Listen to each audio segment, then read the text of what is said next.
Saya Aisyah dari kelompok 8 ingin menjelaskan mengenai fungsi kutipan, jenis-jenis kutipan, dan fungsi daftar pustaka.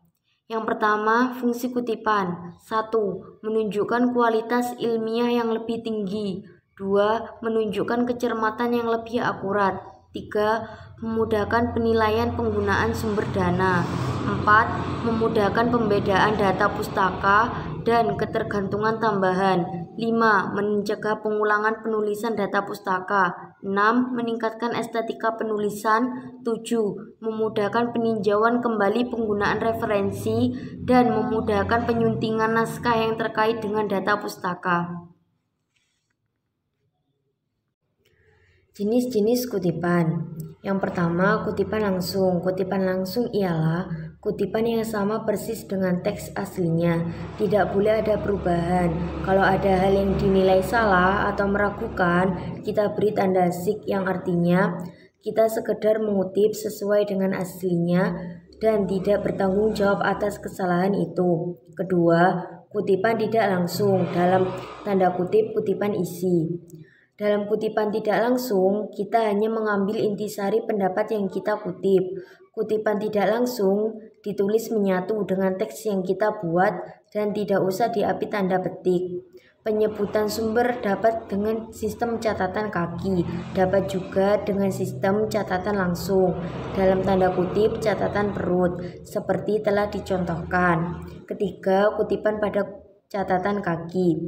Kutipan selalu ditempatkan pada spasi rapat, meskipun kutipan itu singkat saja.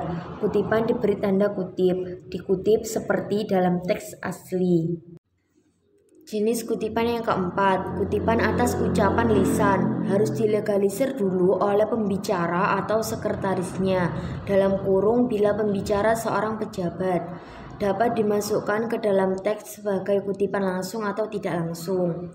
Yang kelima, kutipan dalam kutipan. Kadang-kadang terjadi bahwa dalam kutipan terdapat kutipan.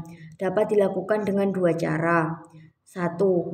Bila kutipan asli tidak memakai tanda kutip, kutipan dalam kutipan dapat mempergunakan tanda kutip tunggal atau tanda kutip ganda. 2. Bila kutipan asli memakai tanda kutip tunggal, kutipan dalam kutipan memakai tanda kutip ganda. Sebaliknya, bila kutipan asli memakai tanda kutip ganda, kutipan dalam kutipan memakai tanda kutip tunggal.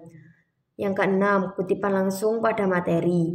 Kutipan langsung dimulai dengan materi kutipan hingga penghentian terdekat. Dalam kurung dapat berupa koma, titik koma, dan titik.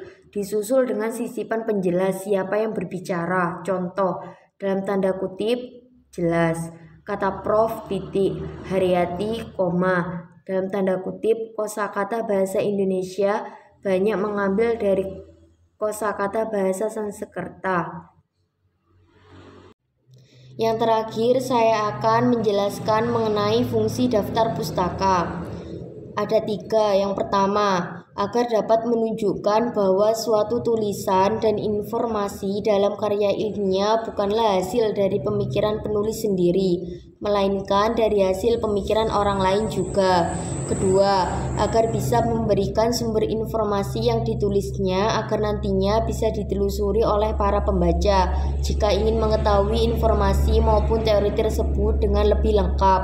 Ketiga, agar bisa menghargai maupun memberikan suatu penghargaan pada penulis sumber informasi sehingga karya ilmiah tersebut bisa terselesaikan.